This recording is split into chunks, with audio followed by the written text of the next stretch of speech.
So, good morning and welcome to this second day of the Paris Peace Forum. It's the second discussion we have on Atlas. We had a wonderful panel yesterday, and we are too many around this table for just an hour, but this shows how our initiative has grown, and I'm happy about it. I'm Augustin Grandgeorges. I'm working at the Paris Peace Forum. I'm in charge of this Atlas initiative dedicated to the unlocking of the immense potential of African agriculture, and we'll have a discussion about the definition of sustainable agriculture adapted to the African context and its financing. I'll be super quick because many of you know about Atlas, but it started 2 years ago. Some of you were present with a call to action. At this time, 15 organizations from all sectors decided to coalesce around a call to action named Africa Can Be a Major Agricultural Power. Now we have a coalition of more than 50 organizations from the World Bank to IFAD, to CGIAR, to CIRAD, to BCG, and many others. OCP Group, of course, a strong supporter, and UM6P colleagues, businesses, investment funds, and many others, around a shared narrative that says, and this is the current state of the coalition, led by Dr. Ibrahim Mayaki from the African Union and Pascal Lamy from the Paris Peace Forum, shared around this basic idea that African food systems can solve half of our SDG gaps, but with the observation that we only dedicate less than 5% of our collective resources. So we need to bridge this gap. And we say the dollar you invest in African agriculture is the best dollar you can invest for SDGs. We show that it's a triple win for Africa, for the world, but also for investors, and that in the current development era and the change of context, we will need to unlock private sector engagement. So this is the reason why we created Atlas as a platform to advocate at the highest level and put African agriculture at the top of the global agenda. It's one of the top priorities of the Paris Peace Forum, and we try to advocate for that to leaders, to ministers, to businesses. But we've also created Atlas as a platform to create trust between partners, bring everyone together around a shared narrative and objective, and host investment dialogues, policy dialogues, create alignment, create knowledge and transparency, because this is needed. We need clarity and transparency if we need, as businesses, policymakers, to make the right decision and the right investment, and to have the investment case in mind. So this is why we are supporting an advocacy narrative, the 2030 challenge that we launched at the World Economic Forum in January this year, saying we think it is realistic, it will be difficult, but to double investments by 2030 going to African agriculture. We'll need the help of everyone around this table and more. And we have created a tool to track progress, the Atlas Investment Barometer, that uses FAO, OECD, PitchBook, FDI data existing that track financial flows across all sectors going to African agri-food systems. Super quickly, why we are hosting this roundtable. Atlas now has a wide range of partners and wants to try to help unlock a wide range of topics that we have identified as barriers to the potential of African agri-food systems. A big part of that is finance, and we've hosted several dialogues and made some connections and partnerships already around blended finance solutions and everything. Now we want to dedicate this discussion with all of you on sustainable agriculture. I'll let Facundo and Patrick moderate that, but I think it will be key to have your insights around the table around what's our common definition, our common path, listen to African colleagues first and foremost, and also be interested in the financing solutions. So thank you so much for your trust in the Atlas platform and process, and count on us to continue hosting these dialogues and having this platform.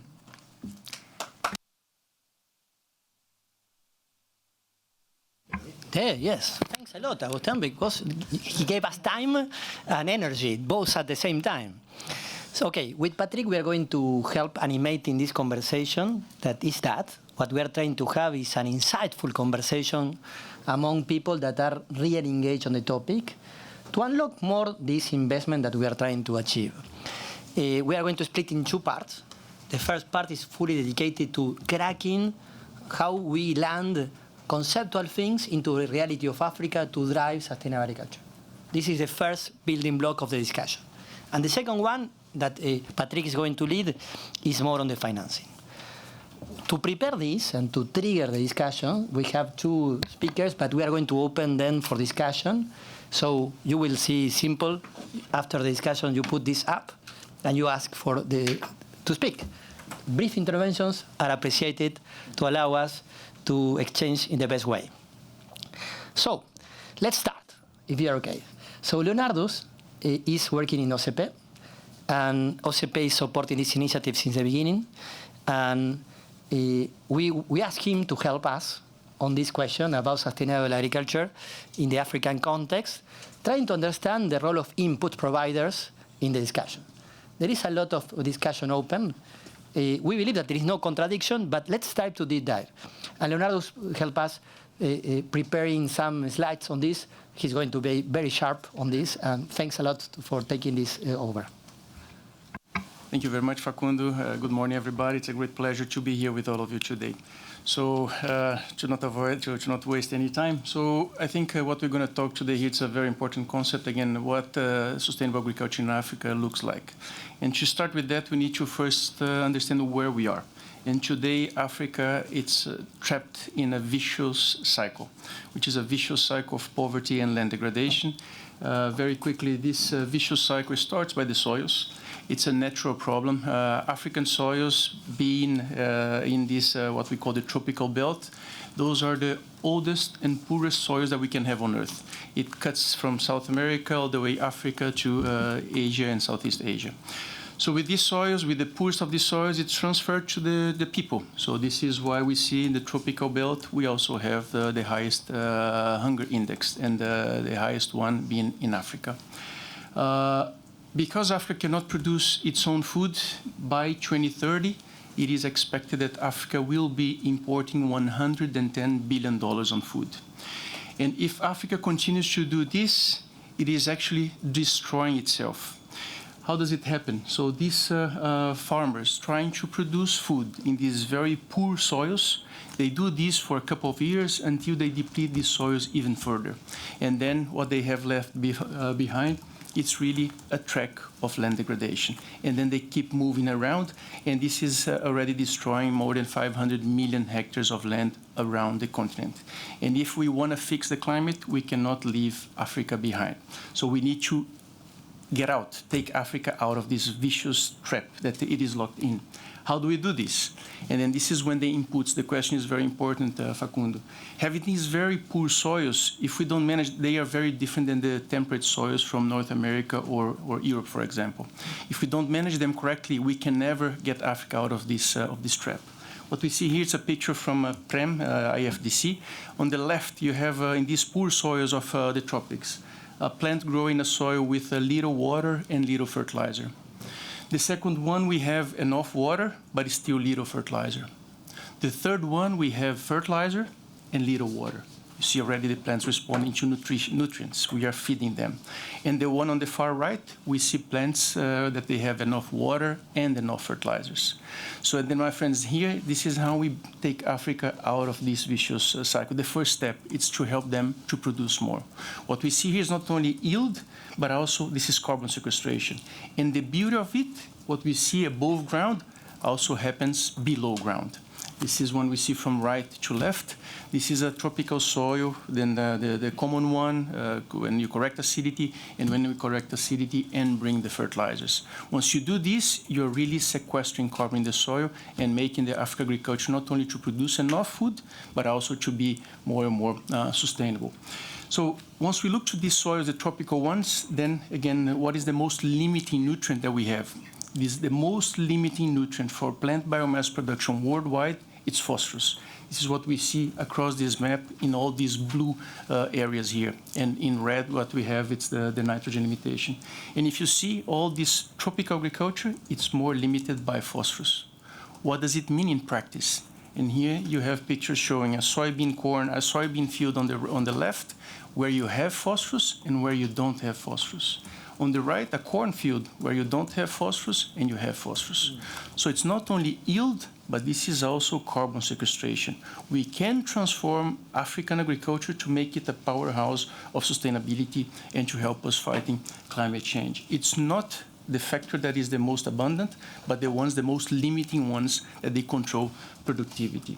And this also is very well connected to the One Health approach. If you take cows eating only the grasses grown in these very poor soils that without phosphorus, the phosphorus cannot go to the pasture, these cows, they have all sorts of bones diseases. On the right, a cow that is fed with enough phosphorus. On the left, a cow that is fed on pasture grown in these very poor soils without any phosphorus application. So again, healthy soils, they are at the bottom of this sustainable transition and sustainable agriculture. Almost finishing here, just 2 more slides. What is going to happen then in Africa by 2050 if we continue business as usual? This is a map showing the amount of land that we need for crops compared to 2050 and 2010. In the bluish color, all these areas, they will be using less land in 2050 than they were using in 2010. Everything in yellow and red, they will be using more land to produce food. If you see Africa, almost everywhere, it's more than 250% more land. Not in a good way, but destroying itself. So these people, they modeled a bunch of things, eliminating food losses, improving trade, changing dietary habits. The single most effective solution to transform Africa is to close yield gaps. If we close yield gaps to 80%, not 100%, we take the potential that today exists, we close to 80%, we pretty much eliminate the need for more land because now we are driving towards a sustainable agriculture. So last slide, how does it really translate in these tropical soils of Africa? Now we use the nutrients, the inputs, they're extremely necessary. We need to feed the soils, feed these ecosystem services by applying nutrients the right way. We call the 4R, the right time, right source, right placement, and right rate. But now it's not only applying fertilizers for yields only, but also to feed really ecosystem services. So the correct use of fertilizers to nourish the soils, but also bringing the right agricultural practices. This will not only improve soil health, but also improve resilience. We increase productivity. Now we get out of this vicious trap, and we start a virtuous cycle in Africa. And especially in Africa, there is a strong, again, negative correlation between yields and poverty as well. So this way, we build the sustainable agriculture where we make agriculture in Africa not only to feed, to have enough and nutritious food for everyone, but also to combine sustainability, to make it a tool for climate action. And because we are here at the Paris Peace Forum, I should include here the SDG 16 as well, because this is going to bring peace to Africa. And thank you very much. Thanks a lot, Leonardus. Well, was right the preparation, not to have this setting the scene in a very comprehensive way to put things in perspective. But we brought many people around the table. Really, it's a great table. You have CGIAR, we have FAO, we have the DG IMPA, we have the Green Climate Fund. So we have many actors here, business, operating in reality as OCP, Danone, Nestlé. So we are going to take the most of this discussion. So we are going to start triggering another question here to Ismane Luffy, who is leading the CGIAR, that is a kind of reference platform for research. And you have been exposed to this discussion about technical definition, restrictions, definitions that are high level, with KPIs all over the place. And then you have the reality of small farmers in the region. Have you seen any kind of bridge done? Can you explain to us the opportunity to simplify or how to reframe this conversation to make it happen and to unlock the investment we need to have in Africa? Thank you very much. Facundo, do I need the mic or no? Yes, please. Yeah. So thank you so much, Facundo. It's really good to come after Leonardo's, because I think what Leonardo's showed us is that producing more doesn't mean destroying the environment. It's on the other way. It's rather the contrary. You could produce more and sequester more carbon. And I think really that's the dichotomy that we have had, and we didn't get around it. And that's really brilliant point. Thank you so much, Leonardo. So when I look at Africa, first, it has to be done by Africans. So the ownership is a must. We can't keep bringing solutions and copy-paste and think that people in Africa should just take them. That's a given. So at CGR, as a science partner, what we are trying to do is really help countries and nations to define their priorities. It's not up to us to define it. It's up to them to define it regionally, nationally, and continentally as well. And that's where really working closely with the national system is very important. The second point is that Africa has changed dramatically in the last few years, in the last decades. Let's see, the last 40 years. Africa is not the same as back in the 80s or the 90s. We have very strong national systems. Morocco is one example. Egypt is another one. Nigeria is another one. Kenya, you name it, South Africa. There is a lot of really strong national systems, and we need to work with them. We need to engage them, and we need to make sure we listen to them, because they know the ecosystem more than anybody else. The metrics, when we talk about metrics, again, are metrics that are made by sometimes lenses that are not global south enough. So even the metrics, I think it's very important that we look at the metrics from the perspective of Africans. And I think for me, if I want to look at what is needed going forward, investment definitely, it's a big gap. We need more investment in Africa, and we need to scale up. So we have very beautiful pilot projects, and all of us are very happy with it. And some of it goes to millions of farmers or thousands of farmers, but really what we need is really get to a bigger number. And I think that's where really coming together with different institutions with an agenda that is African to scale up innovation. I want to repeat what I said yesterday, that new, let's see, transformation in food, land, and water. And it's not only food, it's really the soil, as Leonardo said. It's the water component that is hugely important in Africa, but also the food. So that transformation on those three fronts should be innovation-led. Innovation right now in Africa, it's not costly, or it's not affordable for most of those small-scale producers. It's not that they don't want it, it's that they can't afford it. That's a different story. Many times when we talk about adoption, we preface that the farmers do not adopt innovation. When you look at Africa, most of them cannot afford it, and that's why they can't have it. So cost-effective innovation is very important, and the only way to make it cost-effective is to really co-create it with Africans, with institutions and scientists from Africa, and manufacture it in Africa. Unfortunately, as far as we are still importing most of the things to make them in Africa, the cost would never be at the level of the scientist. Within that, maybe what I can add is that right now, it's a really a very critical moment where technologies, be it digital technologies or other technologies, will allow us to spread the knowledge much more. So we want to make sure that with this wonderful development in digital tools, the development in science as well, I want to go back to genetic, which is at the heart of what we do at CGR. Right now, we can breed more varieties. Yes, we have to continue working on staples, particularly in nutrition, adding mostly vitamin A, iron, and zinc, but also we can breed the neglected and underutilized species in Africa. And the genetic improvement that we have in place will allow us, because what you do differently when you are working on staples, you can reduce their water, let's see, you can increase their water efficiency as much as you can.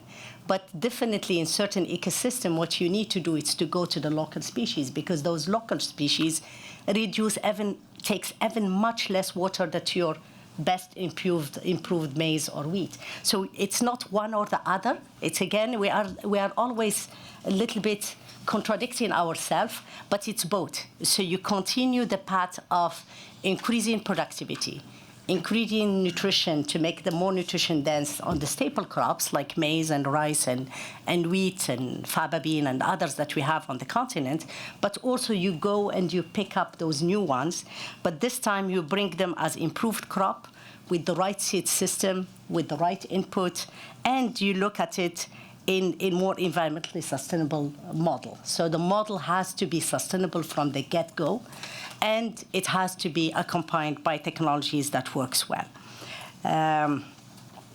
If I look at the past, and let me go to a few numbers. For example, our improved maize is covering right now in Africa 10 million hectares. They are taking much less water. If you look at the Zambia example, if it wasn't for those hybrid maize, it would have been a disaster in Zambia with the Nino. It is generating just the maize is generating about 1 billion annually. If we look at our biofortified orange fresh sweet potato, it is right now with more than 6 million households, which improved vitamin A intake by many African women and young children. If we look at Alpha Safe, that cut aflatoxin contamination in more than 80% across West Africa. And so on. On the livestock, for example, using the data, the right data, we have a new insurance-based livestock model that really is right now reaching 1.1 million people. So there's a number of things that have been done in Africa, but I think really the scale is needed, particularly right now. And I like very much that if we really have the right investment, we need a baseline of what the carbon sequestration is, so that the farmers in Africa could be part and parcel of the carbon market. If they are not part of the carbon market, the revenues will continue to be very moderate or very low.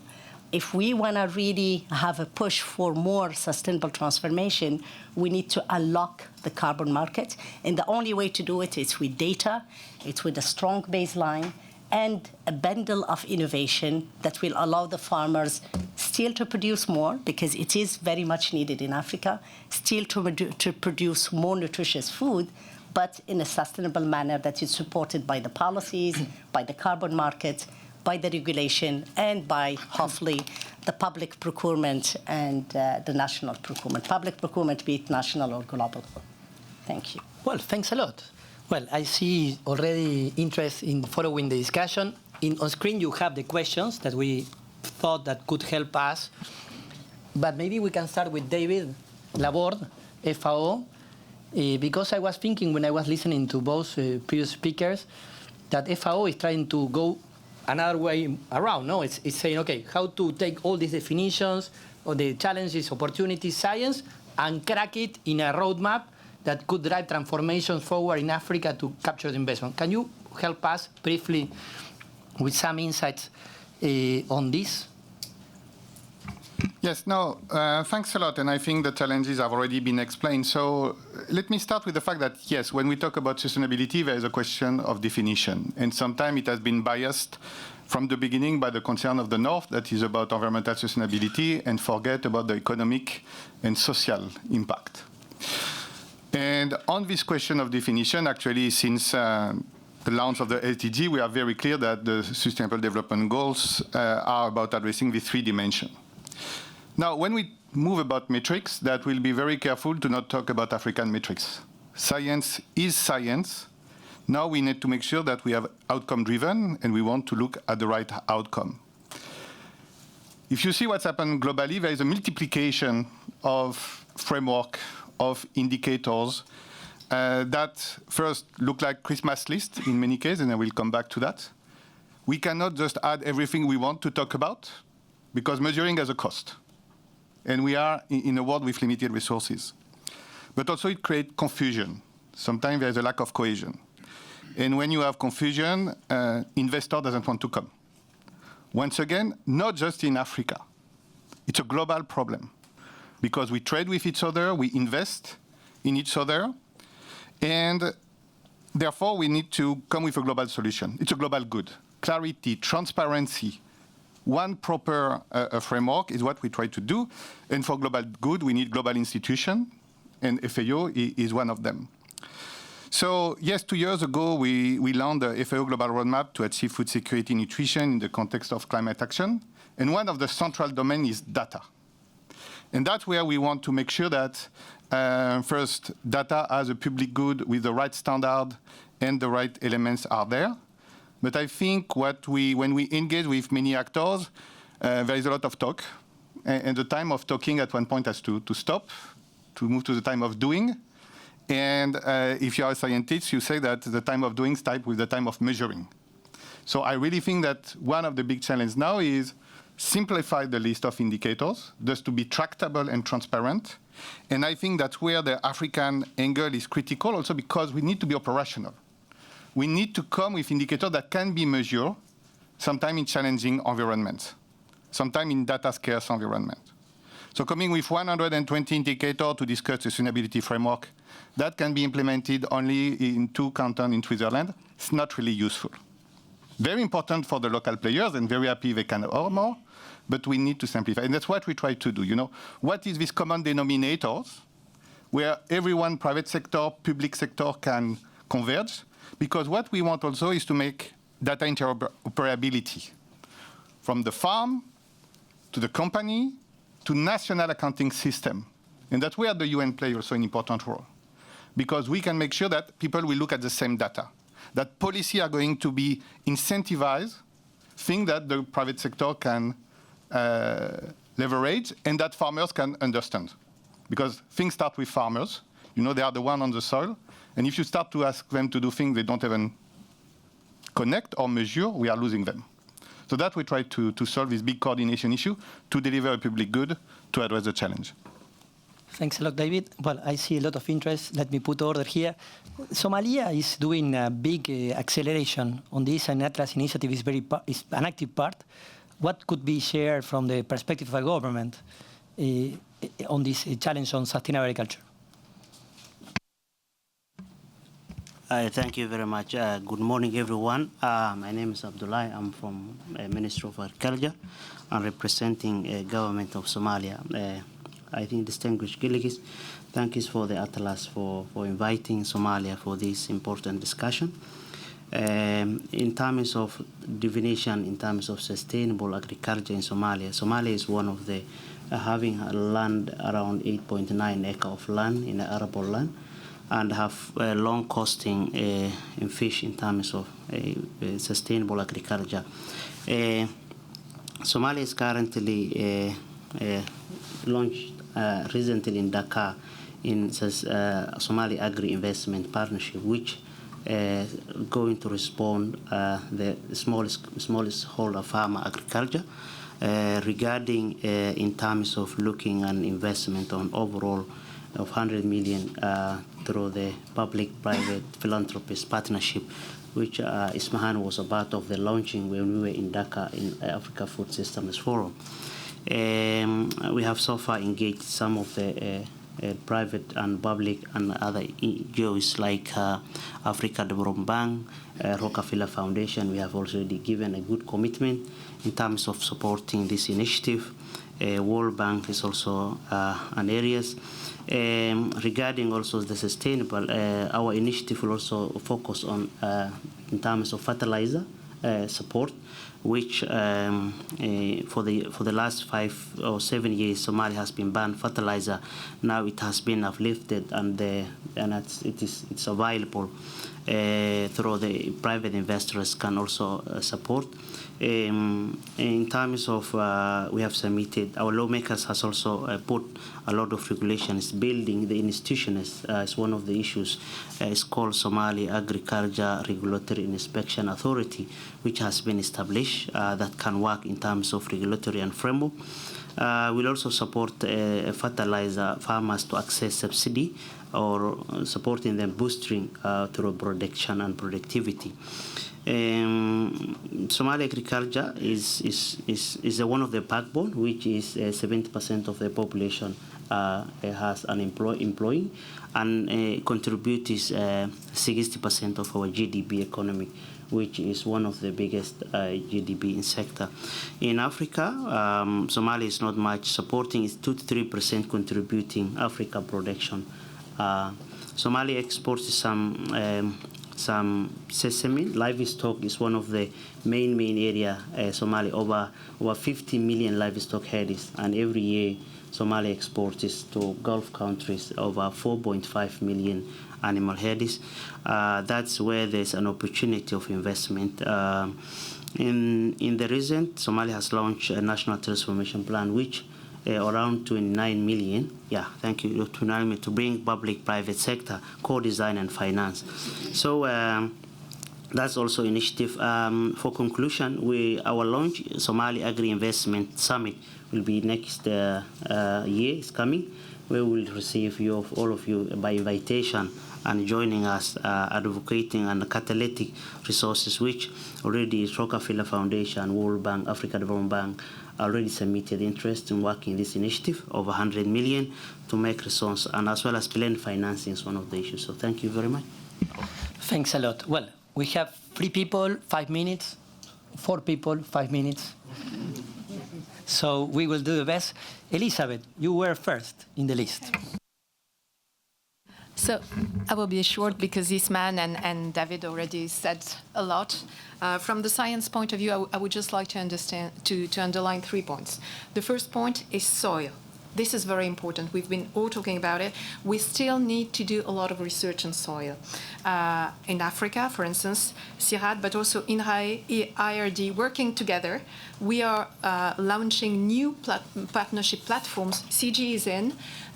We hope, anyway, FAO can jump in with studies. And we have one in West Africa, one in East Africa, and we are really doing deep research on it. We had the financing of Europe, notably of DG RTD, research and development, and we hope that in the next framework it will go on. This is very important, just to tell you that everybody's in, and France has really taken a kind of leadership with its REDS, with the CG that France hosts, with African partners. So we are very strong and really reinforcing our efforts. The second point, and Ismail has really underlined the right point, is that fertilizer won't solve it all. This is a fundamental point. Fertilizer is very important, and Africa lacks it. But at the same time, we need to have plant breedings, adaptation to climate change, looking again at irrigation. It's a multifactorial thing. You talk about, I don't know, Ismail, about Zambia. I was in Zimbabwe. It's really, they need to change all crops because climate change is going so fast. So multi-factor solution. And my last point is that we don't have to forget people. In a way that people, it's farmers, it's consumers. Today, when you work, for instance, CIRAD is leading in coffee, in cacao, it's very important to understand that the economic deal is not the right one. Farmers do not receive a decent living from what they do. This is very important. It has to change. And the second thing is that you also have to think about the new generation, the youth, how they're going to do farming. So techniques is good, breeding is good. Never forget about people. Wonderful, lot in short period of time. Thank you. So Emmanuel Marchand, Danone. So very briefly, first to say that I see that now there is convergence. The same discussion for us 3 years ago. It was so amazing how there were different views. So we are aligned with what has been said. We need a holistic view. This holistic view is indeed economic, social, environmental, and it's all about nutrition. And so I would just want to say that at least we see we're there, which then takes us to the question of David, how do we simplify? And that one is very difficult because now, so urgency is there. Huh? When I say we started the discussion as Danone 3 years ago because we were seeing the drop of yield, we were seeing the drop of herd, we were seeing urgency on nutrition, and people would answer, yes, but we need less cows. Let's to simplify. Now we are not there. anymore. Everybody understands that we can do yield and minus 30% methane, which is our commitment, by the way. And by the way, Africa is the most efficient way to do that from the point of view of planet. But now comes the question of how to simplify, because indeed, we all agree with 1,000 KPIs. Okay, so, and I would say our work as private sector, we can only act on a few. Okay, so do we all agree that yield is one? Yeah. But it's important, because then when I talk to you, we need to talk yield. Okay. Do we then agree that we need some form of regenerative agriculture protecting the soil? And what I'm saying now, you know, can we drive this transformation with, I don't know, 8 KPIs? That's where I'm trying to land, and not more. Because if we can't, I can tell you, I've got a lot of experts working on a lot of definitions of things that are not happening. That would be my call for action. Thank you very much. Khalil. Good morning, Khalil Ouardigi from the One Campaign. We're in Africa and in the G7 countries. Two very brief points, not to belabor the obvious, but we see that question of sustainability definitions for Africa as definitely not something that should hold back transformation of Africa's agriculture. We know that African agriculture uses much less chemicals than anyone else's on the planet. So notions that we should, that Africa should be very careful about chemicals doesn't really align with our vision for what people on the continent need. And we have, the good news is we have many investable options. There's fertilizers, there's irrigation works, there's improved seeds, digital agriculture that can be scaled up and that increase both output and labor productivity, which is what we're after for people's income. So, and that without any major environmental impact. So the One Campaign really believes that that agenda needs to focus on how do we scale those sweet spots. Thanks. Thank you very much. Frank Saint-Martin de Nestlé. Yeah, thank you very much. I wanted to react a bit on the questions on the screen, and also we started the dialogue here pointing out the problems of Africa, but I think Africa is a continent with a lot of assets. When we were talking about investment also in Africa, we see the growing consumer base of Africa being an asset for Africa that will drive investment from the private sector to be closer to the consumers. So that's one thing. But the other asset is the resources of Africa. And for Nestlé, we source a lot of cocoa from Africa that we ship to other parts of the world, and we need really to protect this asset. And coming back to the question of holistic metrics, holistic approaches, I think we can really summarize that we need to act everything everywhere all at once, meaning addressing like the environmental aspect, the social aspect at the same time, because a lot of it is driven by farm economics, the living income issue, and for us in the cocoa supply chain, it's the problem of deforestation, it's the problem of child labor risk. So something that can work, an initiative that can work, is really incentivize the farmer, integrate the sustainability objectives into the business model of the farm and with the drive of the companies. And what we've implemented is implementing conditional cash payments to farmers, like, for example, for good agricultural practices like pruning, sending children to school, planting trees, diversifying business, so they can make up to $500 per year, which is significant, especially for smallholder farmers. And we are scaling up. Now we are 30,000 families in Côte d'Ivoire. We are targeting 160,000 families by 2030. And a proof of success is that the model can be replicated by other companies. And that's the kind of, hope that we can bring, because this is something that resonates well also with the consumer in the countries where we sell the product from the cocoa. So just wanted to make that point, how this is possible to link the social and environmental aspect. Thanks a lot, Frank. And Leonard Misi, last but not least. So thanks. Thanks a lot. And I have been coming to the Paris Peace Forum on a systemic basis, and I haven't heard that 2025 is a complicated year, the most complicated in the last 20 years. No one mentioned it, but we're speaking about the geopolitics of food here and what I call the earthquake which happened in 2025. There has to be really a recalibration of our thinking, because business as usual, we agree, there's no business as usual, but it's beyond business as usual. This is complicated stuff. Coming from Brussels, everyone wants silver bullets. And I heard a lot, and it's good that we have fora like this.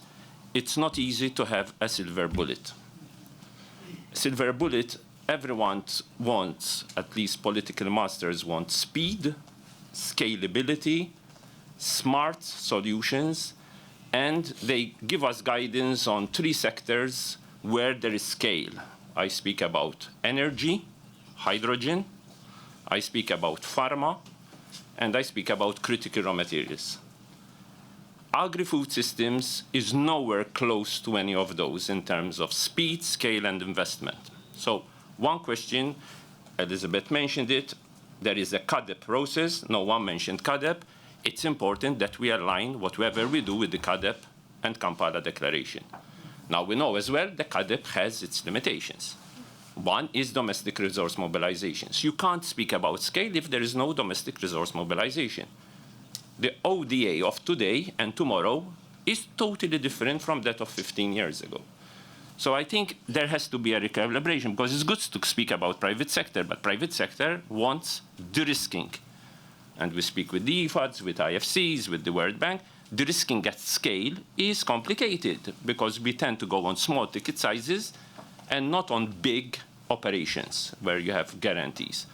I have been hearing about carbon credits for ages. I still don't see the landing on equity-based for small farmers. Yeah. So unless someone tells me this is an ecosystem where you can have a rebalancing from an equity point of view, we need to do that. So we nudge also our financial institutions. Last but not least, we need also a baseline of institutional sort of setup at the highest level. We just came out from the Committee on World Food Security, which we support, very multi-stakeholder led.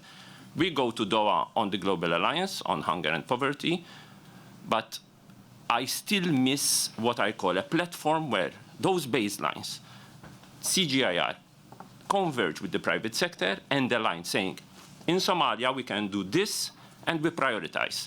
In Zambia we can do this, and not only maize, the diversified portfolio which has local, regional, and continental dynamics. Not everyone can do rice, not everyone can do maize. So I think typology of diversification is important, but this has to land within the African context. Thanks, Leonard. Now, Patrick, all yours. Yes, so first of all, you mentioned convergence, and I would like to congratulate Augustin and the PPF, because I think, as you said, there's been massive progress on a number of questions. We were very good at having everyone has his own theory of change, ideas. I think bringing convergence is great, both on the need to invest more, and we saw the World Bank actually 2 weeks ago doubling its commitment in African agriculture by 2030, which is exactly the call that you launched 2 years ago. So I think there is also a convergence of the priority, and then convergence on the methods. I think the maturity of the discussion we're having today, I think, is a great progress. So now we all agree we need to, there is a potential to move towards region practices that are aligned with the priorities of Africa. The question is, how do we fund that? Because we all know that moving to region practices has a cost, a transition cost. It's good for the environment, it's good for the yields, good for everyone, but who funds the transition cost? And I will turn to you, Alain. What can the Green Climate Fund do? Because historically we're seen more as funding energy, but the carbon problem of Africa is mostly a food problem. Actually, its agriculture is even bigger than energy production. So what can you do, and how can you help fund this transition?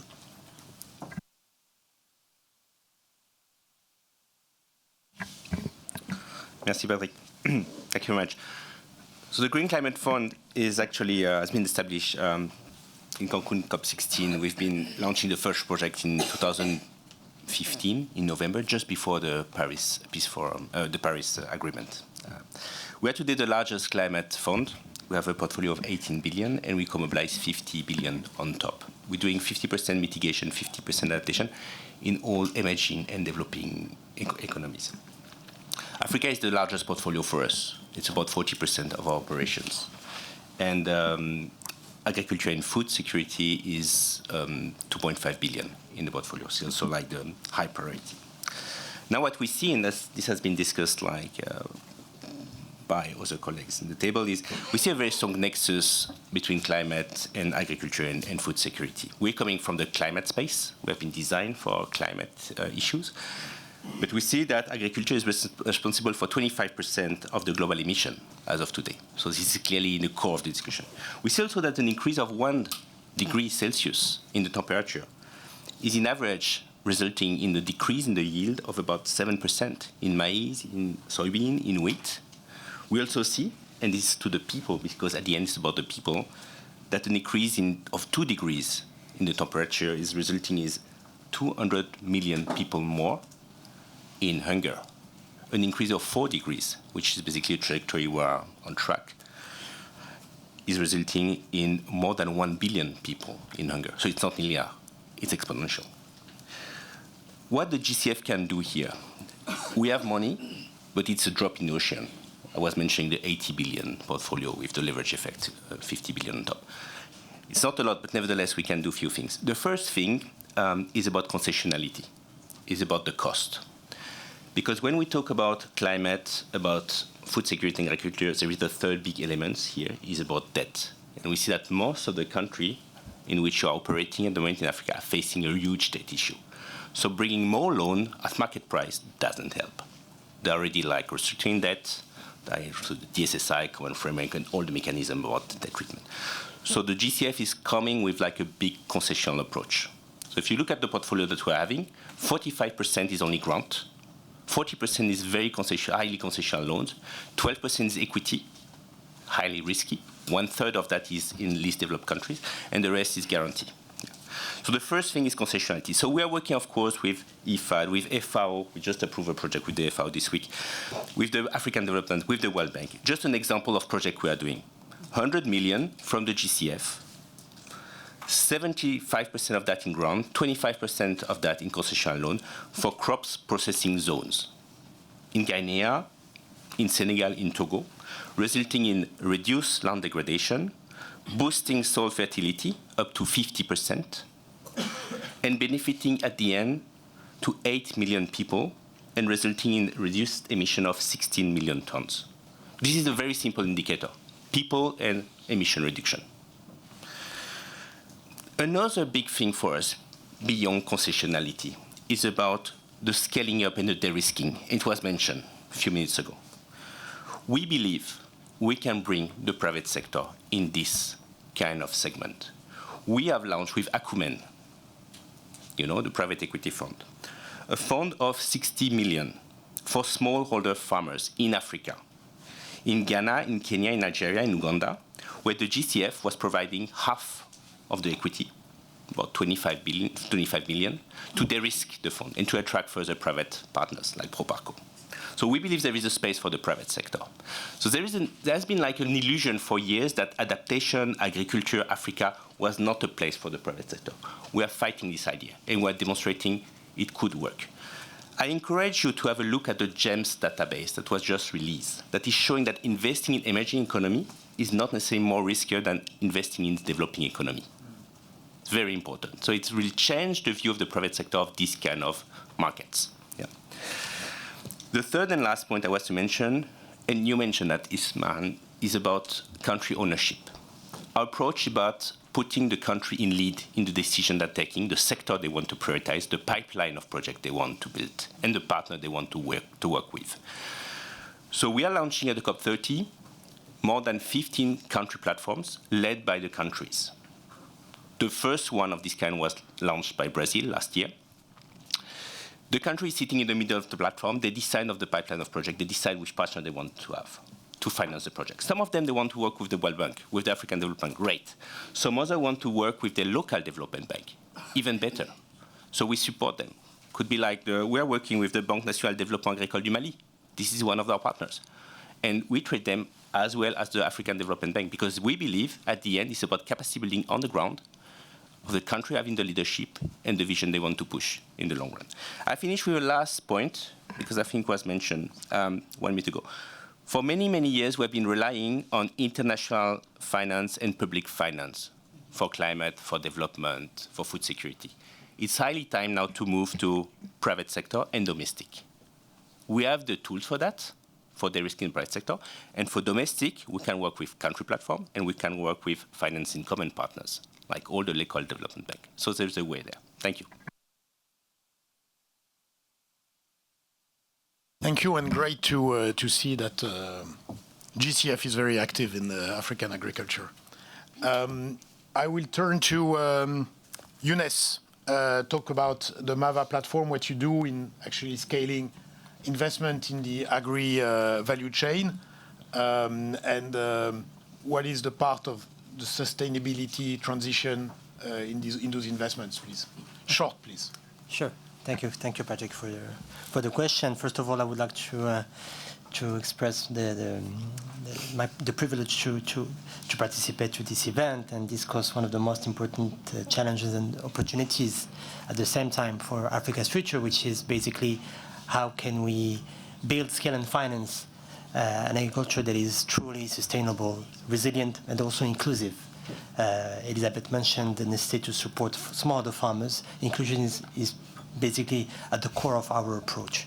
So MAVA is a platform that we launched back in October 2023 during the annual meetings of the World Bank that took place in Marrakesh with two founding partners that are OCP and IFC. The rationale behind is how we can accelerate the green evolution in order to, as Augusta mentioned, address the 30–50% SDGs worldwide. And for that, we believe that innovation is important. Innovation, not necessarily from a technological perspective, but also from a business model disruptive innovation from a social perspective, but also how can we innovate in the way we collaborate and we partner and we work together. This is really important. And this is MAVA, where you have a private player, which is OCP, you have some DFIs. So since then, we have been blessed by onboarding other players such as l'Agence Française de Développement, Proparco. We have onboarded the ISDB through the Islamic Solidarity Fund for Development, and we have also BPI France. And with all these different partners that we have, the idea is how we can leverage on the resources, but also the expertise. Each one bringing its own expertise, whether it is OCP and its scientific expertise, its capacity to propose adapted inputs that will address the soil issues that we've been mentioning since the beginning of this session. So this is important. And what our approach within MAVA is basically articulated around 4 pillars. The first one is how we can identify innovative companies, innovative businesses that can propose, suggest adapted solutions that will address real issues that the smaller farmers are facing on a daily basis. The second one is how we can facilitate access to markets, whether it is inputs or outputs, because at the end of the day, if the smaller farmer produces, if he doesn't know how or if he doesn't have access to a market, won't work for much. I mean, at the end of the day, for his livelihood and inclusion. The third one is facilitate access to funding. And last but not least, our capacity to strengthen this ecosystem of innovation. Once again, without innovation, we believe that we will never be able to fulfill on our promises, which is accelerate the green evolution. And by green evolution, it has been mentioned earlier, obviously we think of food security, but also from climate change perspective as well. So let me give you just an example of what we have done since the launch of the MAVA platform in Ivory Coast on the rice value chain. We took a bunch of smallholder farmers on a surface of 500 hectares and we brought in aggregators to secure the access to inputs, but also to secure the offtake. In terms of inputs, we came with a strong knowledge of the soil, the quality of the soil, and the nutrient that were lacking in that soil. So we were able to provide the smallholder farmers with access to adapted, customized inputs. So they were talking about fertilizers, but also seeds inputs with different matters, including OCP Africa, including JICA, the Japanese International Cooperation Agency, and LADERI, the local governmental development agency in charge of developing the rice sector. We brought in also 2 commercial banks, Société Générale and the Bank of Africa, but it was not enough to be able to provide the financing. We needed an enabler. And that enabler actually is right in front of me, is Fiona and her team, Plough. Plough is the innovative companies that has enabled us unlock the financing, because Plough, the business model, and please interrupt me if I'm mistaken, but the idea is how we can, through Plough, provide yield-based insurance product that will mitigate the production risk. So therefore, we have de-risked the full project. And thanks to this, we have managed to unlock financing. We have managed to unlock financing to support smallholder farmers in terms of capacity and in terms of farming techniques and in terms of adapted inputs. I think I'm going to stop here, right? Good idea. So I'm going to be painful now. So for the time, we have 5 minutes. Thank you. That's very nice. So I see some new questions. Racine, maybe if you want to... Yes, it's real quick. So 3 things. Sustainability should be a dynamic equilibrium between productivity, resilience, and inclusion. So productivity, increasing productivity means a lot of investment, irrigation, fertilizers, or seeds. I think if we focus on that pillar, we will be able to bring sustainability. Inclusion, I think our neighbor here mentioned it. Chances are a farmer, once he or her, she or he got her harvest, will trade with the agro dealer. That's the only transaction she or he will see in the value chain. So how do we bring the market to her or him to make sure that we also contribute to that inclusion? Now, I like the idea about adaptation as a way of investing in sustainable agriculture in Africa. At Academia 2063, we developed the GAMA, which is the Geo AI adaptation metrics for African agriculture. We are trying to launch it at the AAA initiative in Morocco. And we believe that adaptation could be a way of tapping into climate finance as well. So we think in terms of 3 tiers: phenological adaptation, management adaptation, and also systemic adaptation. So there we'll be able to have the metrics that help to de-risk any investment that we will have in adaptation in Africa. Let me stop here for the sake of time. Thank you. Thank you for the conciseness. Muez, you had... Thank you very much. Just really quickly, just to kind of increase the tension in the room a little bit. We've been talking about holistic views, but nobody is talking about the issue of debt. I know you mentioned it, but that kind of explains a lot of how African countries operate. So, you know, the yield problems are indeed a problem of poor inputs, but poor inputs, as you acknowledge, is a problem of affordability. But affordability is due to a lack of institutional support. And institutional support is a lack of resources, which links to that. So even if African countries, governments have a say on what farmers produce, they will probably guide them to produce stuff that they can then export so they can get foreign currency so they can pay off the debt, right? And because of that, it will be... And in addition to that, and in addition to other structural problems, we won't be able to produce inputs in the continent, like Ismahan mentioned, because of other structural barriers. So debt is one, but also trade barriers and technology transfer barriers and intellectual property barriers. So I think maybe WTO needs to be in the room, right? And WIPO needs to be in the room, right? As well as the World Bank and the IFC. And I think I agree with Leonard that we need to rethink this problem, right? Like a proper restructuring of how we're going to solve this problem. Because the idea of everybody putting in their efforts to de-risk the African continent for private sector investment is basically a subsidy to the private sector, right? I don't agree that this is the time for the private sector. I think we need more public money now.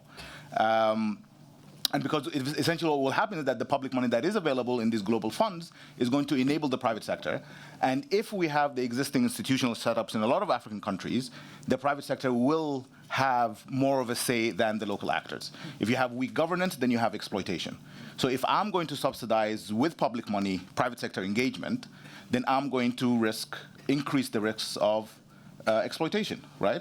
So it's you can de-risk, but you also need to build institutional capacity in parallel. And I think we're happy to start rethinking. I don't know if Leonard is, but maybe think about things that don't make everyone in the room happy, right? Because if everyone in the room is happy, someone is unhappy somewhere, right? So it's either going to be African governments or maybe the farmers are going to be unhappy. So I think just to kind of put it out there, I think it will be. And I think Atlas is the perfect platform to do that because you guys have been able to convene so many different people from so many different sectors. So I think this is the perfect platform to rethink what sustainable finance is for the agriculture sector in Africa. Thank you very much. Thanks, Muez. And you don't even need a mic. It's so powerful that. So spot on. You talked about how public can de-risk. The role of public. It can also de-risk private and I think a good example is what, Khalid, you've built in Ethiopia during 10 years, which is one of the really successful track record of a role of public in scaling up investments. Sure, thank you. Thank you, Patrick. So, when we think about de-risking private sector investment, of course, guarantees and other products are the obvious thing that jump to mind. But what we saw in Ethiopia is one of the most important issues of risk that private sector faces, policy consistency. And the ability to have a very clear line of sight on what is coming and how to align incentives and policies of government with the types of enabling environment that makes investment conducive. So that was one aspect that we saw and tried to align through the work that we did in the ATA.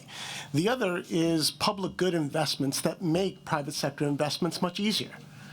Simple things like, used to seem simple, but a digital soil map that makes investments both for farmers much more precise, but also for fertilizer companies to develop complex fertilizers that more readily apply to the needs of farmers. And even things like extension, public extension systems. For example, very specific point where we were trying to develop the barley industry in Ethiopia and realized that we had to attract companies like Soufflé and Brut Malt to come and invest in malting capacity. But what they told us is, we're not sure we're going to get the right quality of barley from Ethiopia's smallholder farmers.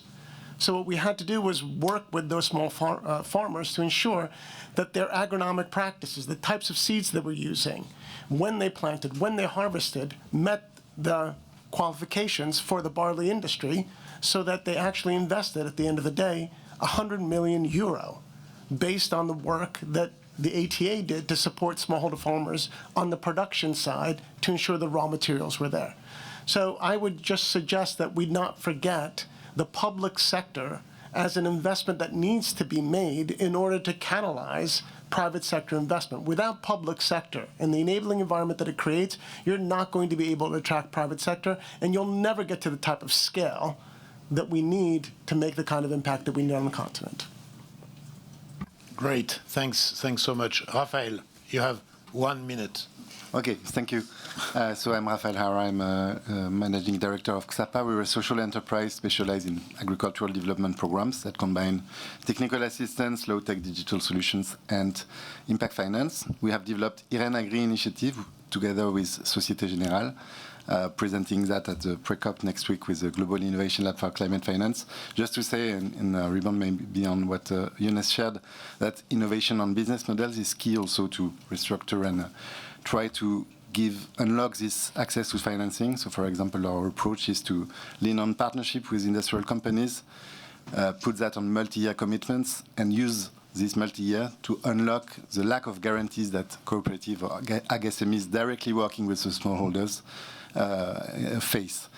And that's probably the most efficient to work both on climate resilience and social equity. JPA research, for example, shows that financial inclusion path, the most efficient, is going through the community leaders and expert organizations, rather than just spreading around a few $100 per person. And that's how we think we can contribute to this agricultural future in Africa.